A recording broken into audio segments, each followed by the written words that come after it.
Hello everyone and welcome back to the video. In today's video, we're going to be talking about Kagaribi 11. This event was absolutely insane, coming in at a P tier and having pretty much all of Japan's top talent showing up. And we're going to be talking about all the people that overperformed, underperformed, all that good stuff. For our top 16 placements, you're going to have Hito, Yara, Masa, and Jogabu in 13th, Tsubaki, Shutone, Ken, and Dio in 9th, Osimo and Hurt in 7th, Zachary and Kananabe in 5th, T in 4th, Yoshidora in 3rd, Acola in 2nd, and winning the entire thing you had Miya.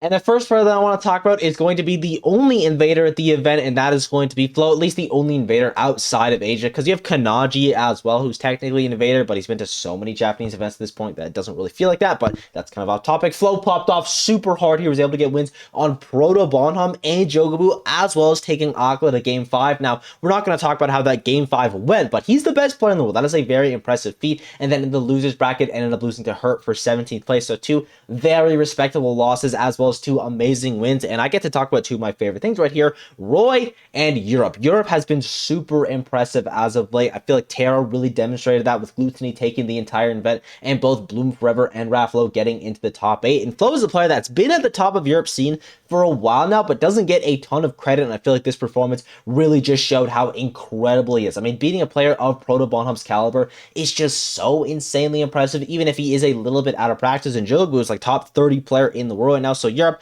has been proving themselves over and over again, and Flo is just yet another player to have success internationally. We're starting to see that trend a lot more now. And also, Roy is a character that hasn't been doing super well in 2023. Now, this is largely because Colin and Hikaru, who were probably the top two reps of the character, just haven't really been competing in 2023, but Cola's going to come back, I think, in November, maybe for port priority, and with other Roy players still getting decent results, like Flo, incredible result right here. Goblin still has some good results. It really feels like Roy is a character that could come back into the meta, and Flo could be one of the front runners of that.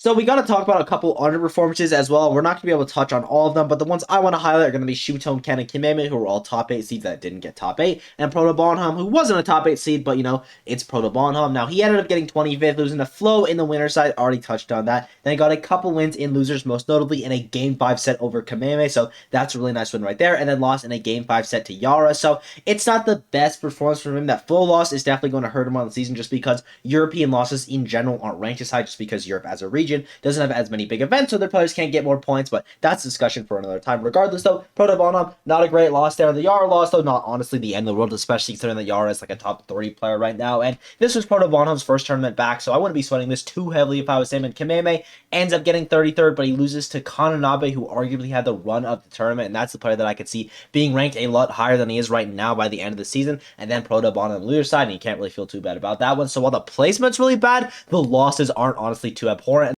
Sorry, my mic cut there, but you had Ken and Shutone both getting 9th place. Ken with wins over Kept and Hito, only losing to Miya and Yoshidora, who are both top 10 in the world right now, and also got 1st and 3rd place in the event, respectively. So can't really feel too bad about that one. Ken has been doing super phenomenal as of late, and it's probably because he's been investing all of his time into Sonic, which is definitely the correct choice. Like, listen, I know Sephiroth's a cool character, you like it, but Sonic is a top 2 character in this game, ridiculously broken, and you don't need a secondary for him, so fully investing in the character is probably a good idea, and Ken's results have been reflecting that, because he has just been phenomenal. Like, this is probably his worst placement of the second half of the season. By probably, I mean it is his worst placement of the second half of the season, and he has 2 top 10 losses and a 9th place overall, so really not that big of a deal for Ken. Shutone, now listen, I may have jinxed Shutone a little bit, saying he was guaranteed to get top 8 to the winner's side, but I didn't expect Kananabe to go on that run, to be fair. He had losses, or rather wins, on Chicken, Ryuo, and Uame, only losing to Kananabe and Hurt, which are 2 players that have just been on an absolute tear. So, yeah, it's an underperformance. It's still 9th at a super major, and those are 2 losses that I think are only going to get better as the season continues, so not the end of the world.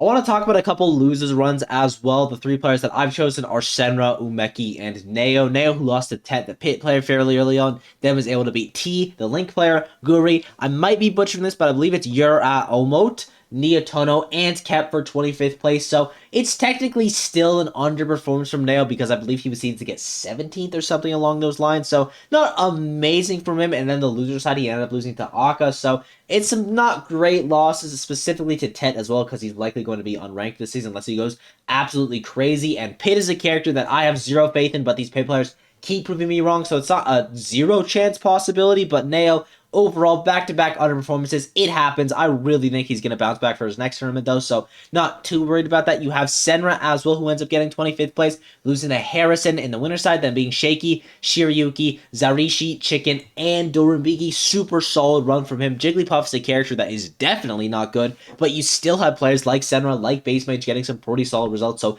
big ups to him for that. And then finally, you're going to have Umeki, who ends up losing to Claw, the Mii Brawler player, or rather Mii Gunner player in the winner's side. Then he beat Age, Rain, Juso, Trigger, Nickname, who popped off super hard at this event, Eligo, Akasa, and Passeriman for 17th. I'd argue Umeki, out of all the players in this tournament, at least all the players that didn't get into the top 8, had the best losers run. He popped off super hard here, even after losing very early on, and massive props for that, especially with a character like Peach/Daisy, who is super hard to go on long runs with.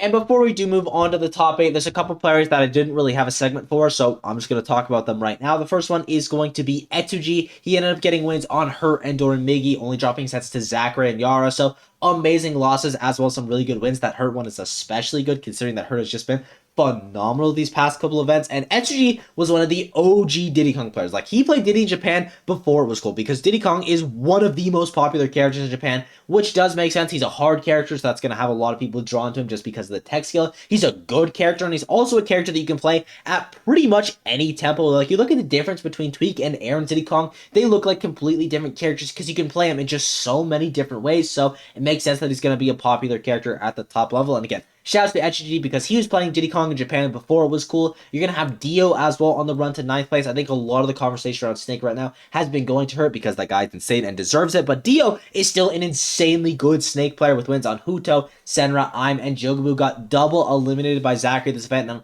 I'll talk about Zachary versus Snake at this event because he looked really, really strong in the matchup. But really nice run from Dio. And the final player that I want to mention is going to be Tsubaki. Now, he ended up losing to Osimo and Gak, two players that I said in my prediction video he would beat, but let's not focus on that. He was still able to get wins on Repo, Noi, Raki, a really good Kazuya player who had a run to 17th place, and Hiro before losing to Gak in the winner's side, and then Osimo in the loser's side. He was also able to beat Niatono in the winner's side as well. So Tsubaki, I would say he's the best Joker in the row right now, only because MK Leo isn't going to events, but with Leo at events, he would just get moved to the second best Joker in the row, which is still a really solid title. He's had such a massive blow up since the start of the year. Like, you look at Japan 24, that was his breakout event. It was kind of quiet for half the year, but now he has just been on his A game, and he's one of the front runners of Japan right now. Also, I want to shout out Masa, who ended up getting 13th place with wins over Alice, Toraguri, and Gak. He ended up losing to Miya in the winner's side, which is just a bad draw, and Yoshidora in the loser's side, which, again, just kind of unlucky that you're losing to 1st and 3rd place for 13th. But Falco is a character that you have a lot of reps at the top level that are kind of all in conversation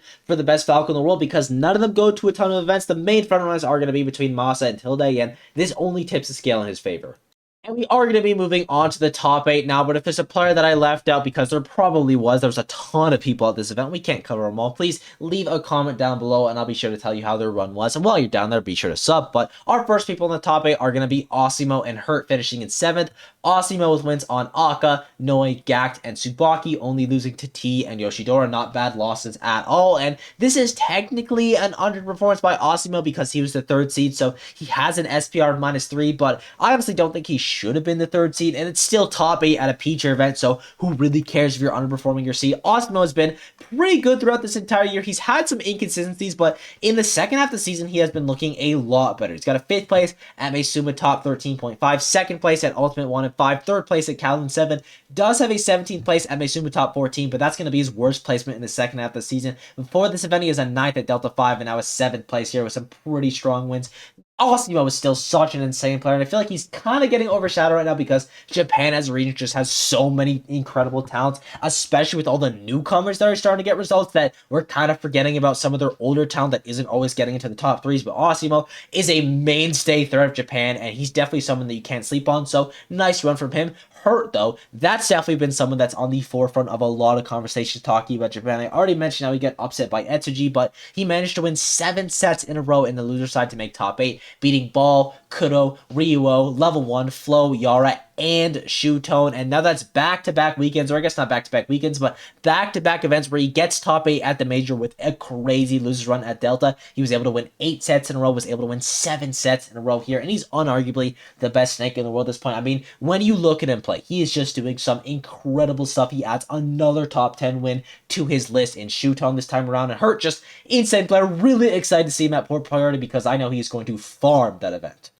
In 5th place, you're going to have Zachary and Kananabe. Kananabe with wins over Kameme, Aim, and Shutone, only losing to Acola and Yoshidora. Not bad losses at all, and 2 very, very good wins, and Aim is a really good win as well. And Kananabe has been on an upwards trend, and Fox is a character that has always been centralized around Light. How is Fox doing in the meta? Well, how is Light doing in the meta? It's not like other Fox players never existed, but in contrast to Light, their results didn't really seem super significant. I do believe that Kananabe can reach Light's level. He is absolutely ridiculous. He's beaten Miya before in Fox Game & Watch, which is ludicrous that he's managed to pull that off. And overall, he's just such an impressive player that's getting better and better. So Kananabe, definitely someone that you have to keep on your radar because he is just continually getting better results. Zachary as well. I mean, this guy's probably already on your radar. He was able to get wins on Reno, Dio, Etsuji, Dio again, and Hurt the Snake Slayer this bracket. And he used Dark Pit versus Dio both times and versus Hurt, and he ended up winning all 3 of those sets. So Dark Pit actually has some pretty decent tools versus Snake, and Pit is normally the better choice, but the arrow for Dark Pit was much better versus Snake because it can knock him out of the Cypher, and Zachary got a lot of usage out of that. Clearly very thoughtful in his picks, and he ended up going a little bit of Joker and Rob in this tournament. Now, Pit was definitely still the focus, but what can I say? I like seeing Zachary's other characters, and I like it there in practice because I do believe if Zachary really wants to, he can become top 10 in the world in this game again, even with Pit still being a mainstay in his roster. I think it's really difficult to achieve with just solo Pit, just because I don't think that character is good enough to take you to top 10, even when you are as good as Zachary. Now, he definitely can do it, but it's only going to be easier when he's playing characters like Joker, like Rob, and we saw that this tournament, which I was really happy with. And Zachary, it's always a pleasure to watch him play, even if he's on a mid-tier, and overall, just nice run from him. In 4th place, you're going to have T. 3rd place, Yoshidora. T, I was really impressed by his run because honestly, I wasn't expecting too much from him going into this event. His past 3 majors, he underperformed at 17th place at Kagaribi 10, 13th place at both Crown and Matsuma top 13. So I guess all he needed was a bit of a break because he came back super hard this tournament, was able to get wins on Leah, Akio, Akasa, Yoshidora, Osimo, and Zachary, only losing to Miya and Yoshidora in the run back. I would say that both the Kazuya and the Pac-Man did about an equal amount of work, and to be honest, I think that Pac-Man is better than Kazuya, even though Kazuya gets a lot more discussion nowadays just because he hits you once and you die, very scary, but Pac-Man is such a ludicrously broken character, and it takes someone of T's caliber to kind of remind people of that because he's by far the best Pac-Man. So really nice to see T at the top level again. Yoshidora as well. It's been a little bit since we've seen him top 8 a major, and by a little bit, I mean not that long. It was at Matsuma top 13. He ended up getting 4th place there, but prior to this, he had a 13th place at Terra, 9th place at Sumabato SB Ultimate, but insane losers run here. Was able to beat Passeriman, then ends up losing to T, then beats Aka, Masa, Ken, Osimo, Kananabe, and T in the run back before losing to Acola. Still managed to take a game off him as well, and we've said this a million times, so we won't repeat it too much, but no one plays Yoshi like Yoshidora does. He's so clearly the best rep of this character. The stuff that he does is incredible. His egg usage specifically is just so ludicrously good, so big ups to Yoshidora for this run. And our grand finalists are going to be Acola and Miya. Miya finally managed to take it over Acola, and we'll get to that in just a second. Let's talk about Akola's run first. He was able to beat Lax, Harrison, Flo, Zachary, Kananabe, and Yoshidora, only dropping 2 sets to Miya. And technically, this is an underperformance because, you know, he was the 1st seed and he didn't get 1st, but also it's 2nd place at a P tier. This is what most players would consider their best run of the season. This is Akola's worst performance of the season, at least in the second half, which is absolutely ludicrous. It really just shows this guy's dominance, and I think we got to start having the conversations of the most dominant player in Smash Ultimate. I would still give it to pre-quarantine MKLeo because that was some insanity, but if Akola's able to keep this up for a couple more months or at least a year, I could definitely see that title going to him. I don't really care that he plays Steve. You gotta look at his results. His worst performance to date is still a 9th place at Subageki 12, which is just it's just ludicrous. Acola is one of the most consistent players we've ever seen touch this game, and if he's able to keep it up, I think calling him the most consistent player to ever touch the game is definitely fair. But we're talking about Miya today because he finally managed to triumph his demon in Acola. The record was 8-1 before this tournament, now sitting at a very comfortable 8-3, so big ups to Miya for that. He was also able to beat Nickname, Masa, Rocky, Ken, and T, and I thought he was going to choke it again in the winners finals because he choked it super hard at Matsuma top 14. He should have won that set versus Acola, acola. Then he did the same thing at Delta 5, and in Game 4 of the Winners Finals, he had a massive lead, threw it away, and I thought, it's happening again. I've seen this before, but he managed to close it out in Game 5, and in the Grand Finals, didn't even need the reset, closed it out in Game 4. Just massive props to Miya. I mean, it's really hard to overcome your demon, especially when they are the best player in the world, and Miya is a player that I do believe can be the best player in the world. There's not a lot of people that I could realistically see taking that title because you have to be better than Spargo and acola consistently, but I think Miya is a player that can reach that caliber, and maybe this is the beginning of his crowning. We'll have to see, but overall, really strong run from him, and I'm just super happy that he's able to close it out, and I thank you all for watching. I hope you enjoyed. Again, there was a lot of players that I couldn't talk about in this video just because this tournament was so massive, so if I left out your favorite player, if I got something wrong, or if you just want to say hi, leave a comment down below. The support has been absolutely unreal as of late. Be sure to sub, all that yada yada, and I'll see you all in the next one. Bye-bye.